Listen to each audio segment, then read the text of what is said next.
Thought I'd give you guys a little update. My last video, I planted a bunch of different stuff. Some of that was sort of experimental, some of it was not.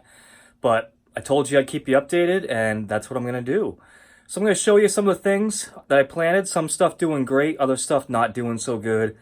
And then I'll also take you for a walk around, show you the garden. I haven't updated that on a little while. And also the hydroponic greenhouse and see what's going on in there.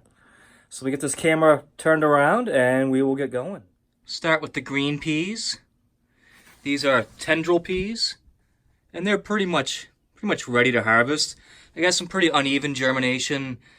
I didn't soak them for as long as I would have liked to, even though I don't always soak my seeds anyways, but for some reason one side kind of just didn't really germinate too well. And I also think they're getting a little bit too much direct sunlight on this section, so next time I'm going to grow them in a different spot of the greenhouse. Extreme failure here. This was that rainbow shard that I put like 1.5 inches or so of soil on top of. And the ones that were able to make it out did okay, but like I said happens, is they picked up the whole pile and then just collapsed right back down on themselves. So that is why I don't use that method and why I probably will never do it again. Maybe if I had like a really light soil. This soil is really heavy.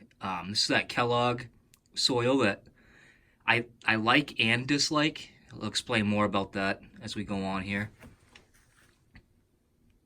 Here is one of the salad mixes. That's doing great. That's on soil, the Kellogg. Here is purple kohlrabi. And this is on that Rockwool. And I'm actually finding that I really like the Rockwool mats. And I'm probably going to start using a lot more of them. And there's a few reasons for that. And I'll talk more about that as we go too. Here is some amaranth, and it's on that Kellogg soil. And this is one of the reasons why I'm not crazy about it. Is it's a very dense soil, and it tends to hold moisture more than I would like it to, especially for amaranth. And so I've got dampen off. This tray is probably still about half good, but a lot of it is ruined. The cilantro that I just planted right on top of the soil, it's doing pretty good on the Kellogg. I do have more holes than I would like. If I covered it with a little bit of fine soil, it would have been okay, but that Kellogg soil is just, it's too heavy to be covering seeds like that. But that did okay. Oh, here's another experiment. Somebody had asked if I could grow beets on the Rockwool. And for my first experiment, that's a no. They all sprouted pretty good until I uncovered them, and then they just quickly all died. So I won't be doing it that way again. Another experiment. This was with that veg bed, the bamboo mats. Here is another example of water only is not enough. So I did mess up though.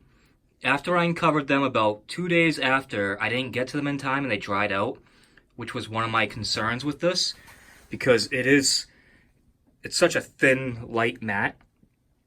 But I'm sure you can guess which side got the nutrients and which side did not. Nutrients, no nutrients. When they dried up that day, they both dried up the same amount. It's not like I killed off one tray more than the other. The nutrients were able to largely recover, and they look pretty good. And the water only they never got that big. So the veg bed does work good enough. I don't recommend it for greenhouse growing, like what I'm doing here. It just dries up too easy. If that was being grown indoors and I was able to like maintain it, better, keep a better eye on it, then yeah, the veg bed works just great. So go ahead and look them up if that's something you want to check out. Here is some dill, which is doing really well. And I don't know what I was thinking when I was planting. I don't know if it's because I had the camera on me and I wasn't thinking clearly or what, but I didn't grow the fennel and the dill in 2 trays, one with holes, one without. And I don't really know what I was thinking when I did that. But anyways, that makes it difficult to water. So last night, this dill actually looked even better than it does right now. And I tried just lightly watering it, and it fell right over. And so the only way I can water the dill and the fennel right now is I have to just like dump it in from the end, from a corner, and just tip the tray and let it run across.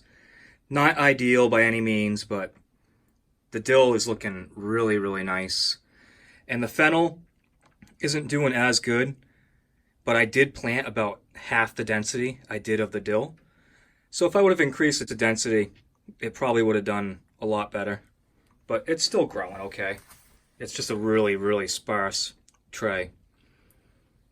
Here we have some basil. This is, again, that Kellogg soil, and it's another one that basil really wants a nice, light, fluffy soil. And so the way it comes out of the bag, you can get decent basil, but I struggled with it. And again, I also didn't use 2 trays for this one. And I watered it once on the top and probably ruined a lot of it, so sorry about that, guys. But if you were more gentle with it, it would be okay. Here I have a whole ton of red vein sorrel. This tray's been growing for, geez, probably 2 months at least. I've harvested off it a ton of times. And now it's a little bit too big to sell as microgreens, but I can chop that up and put it in salad. And over here I have another tray that didn't want to really germinate too well until I got it out here, and all of a sudden all these other ones started popping up. And even this tray was like that at one time. It looked very similar to this. Really uneven germination. There are people that say if you freeze them for a little while before you plant them, that they germinate a lot better. And I may try that next time around. Here's just some mustard that I had a really poor germination on. I don't know why, but what is growing just fine. Some basil I'm doing on the Rockwool. I think that's going to do pretty well there. I think I just uncovered that yesterday. It's still pretty wet. That's one of the things I love about the Rockwool, is it just holds moisture so well. If you've grown basil, then you'll know that this isn't unusual to look like this early on.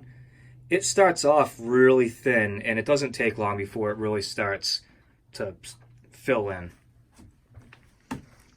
Here's some mammoth red rock cabbage growing on the Rockwool, and it is just awesome. It's a great looking tray. Some amaranth, it's growing on the Kellogg soil, but it's in a shallow tray, so it dries up a little bit quicker, and I have a fan that's blowing pretty close to like right on here, so it's handling it a lot better. So I'm not really having too much issue there, but I do see some areas, some signs of some damping off. Here is some Rambo radish growing on the Rockwool. Doing really well. Rambo always grows a little bit uneven for me, but eventually that will really kick in. I'll probably harvest that like tomorrow night. Amaranth on Rockwool. I harvested 1 tray already on the Rockwool, and it was some of my favorite amaranth. It just harvested so easy. There was nothing bad in there at all. All of it was perfectly clean and nice, and for me, I really like the Rockwool, especially for the amaranth. Here's another salad mix that's grown on the Kellogg. That's doing just fine. Just a brief interruption of your regularly scheduled update. I have a course on microgreens, and if you're interested in that, you can check the description with a code for $100 off. The course is really comprehensive. It comes with high-end LED grow lights from Active Grow. It comes with a really nice deluxe microgreens grow kit from True Leaf Market, which those combined are valued at over $250. So the course is really comprehensive. It comes with everything you could ever want and need to get started growing microgreens. I walk you through growing many different kinds of varieties of microgreens. Both soil and hydroponics are covered. check it out if you're interested. You can look at the course curriculum. It's something I'm actually still working on today, and I plan on working on it probably forever. I'll just keep updating it. I don't know if it'll ever be completely complete, but right now it's about 90% complete of what I envisioned on putting in there to begin with. So if that's something you're interested in checking out, definitely look in the description for that code to get you that $100 off. Now let's get right back to the update. So that's going to basically do it for what I have going on in the Microgreens Palace. I got to plant some more stuff tonight. Some stuff that I can't really experiment with. Some stuff I have to like really have ready for customers. But I usually will experiment like with several trays, and I know some stuff is definitely going to work out, while other stuff maybe isn't even an experiment. It's just going to work. So I had the luxury of being able to do that. So let's get into the garden and see what's going on here. Oh, the garden. It is really starting to come into it. These potatoes are massive. So these are potato plants, and I've already mounded them 2 or 3 times, and they're done being mounded right now. They're all starting to flower. See, they're getting their buds on them. And so far I've been really lucky. I haven't really seen any major signs of bugs. I've seen a couple holes in leaves here and there. And I'm just going to leave it alone and see how it does. And hopefully I can get this whole crop without having to treat it with anything at all. I can't even remember what you would treat it with, but there's some organic solutions you can use to try to keep bugs away. But so far I'm doing all right. Here's just a scraggly row of carrots I just kind of threw in there. Got some lettuce that actually could be harvested. I could start harvesting some of that for some salads. Some kale down in there. See if I can get a better angle. Got some kale that some of it was doing fantastic, and all of a sudden the plant just like fell over and died. I don't know if that spot got dry or if maybe ants got to the roots. I do have ant problems with my soil out here. A couple sporadic beets here and there. My peas are doing fantastic. Most of them have already started flowering, which means in another week or 2 we'll have fresh peas. I've got to extend my strings up a little bit higher here. These are those purple green beans. They're doing okay. They grew kind of funny. It was a really cheap seed that I used, and they didn't grow the way I expected, but they're starting to come into it now, and they've got buds all over them, so they'll be all right. Got some, my herbs are doing good. You got the mint and the sage and the thyme. That's all doing good. Peppers are doing all right. They're all starting to get buds on them, so I'll have peppers pretty soon. I got this one here that something attacked a couple of the leaves, but most of them are totally fine with like nothing on them. Got a little patch of corn in the middle here. Yes, in case you're wondering, I pack way too much in my little garden, but that's just how I roll. This is just a family fun garden, not a market garden. Got some cucumbers. Some of them did survive. Last time I showed you that I was having trouble with them just dying. These ones are okay. Zucchini, really starting to come into it all of a sudden. So those will be some pretty big bushy plants. And then the tomatoes. My tomatoes this year look absolutely phenomenal. Those are probably the best outdoor tomato plants I've ever had. I've got 3 different varieties growing in here. Some are cherry, some are just like a big tomato heirloom. And then I've got some of the these purple, can't remember what you call them. If it comes to me, I'll tell you. But so that one right there is the same one as what I have going in the hydroponics greenhouse that I'll show you in a second. And so is this other little guy here. They're kind of hard to discern one from the other because it's one big pile of tomatoes. And they're flowering like crazy. And I've actually got a couple little tomatoes on them already too. I could trim them up, but unless I see an issue, I'm not going to. I'm just going to let them keep growing and keep doing their thing. All right, now let's just quickly finish up this update video with the hydroponics. So you can see I got my cucumber has started coming into it.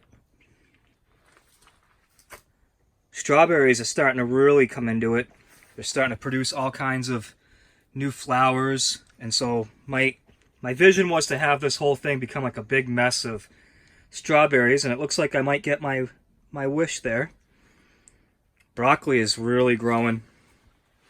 Should get a few nice heads of broccoli off those. Here's those tomatoes, the same as what I showed you in the garden. Now it's interesting, the ones in the hydroponics are really stretching. They're like really reaching. And this one had actually fallen over, but it looks like it righted itself right back up. So I'm going to have to put strings or something to hang these by. And then here's one. It's in soil, and you can see how that one's not reaching like the other ones are. So that was just for fun to do a soil one. Even though these are soil, I am watering them with the hydroponic solution. They're just not getting it a few times a day, every day, like the hydroponics are. Here's two more broccolis. And here's some soil cucumber. I think the soil cucumber actually looks a little bit healthier than the ones in the hydroponics. But not much. I mean, they're pretty comparable. I wouldn't say there's a big difference. So that's going to be a wrap for today, guys. I hope you enjoyed the update. I'll keep them coming if it's something that you're interested in watching as the season progresses. And if you want to check out that course, look in the description. Get that $100 off. Thanks, guys.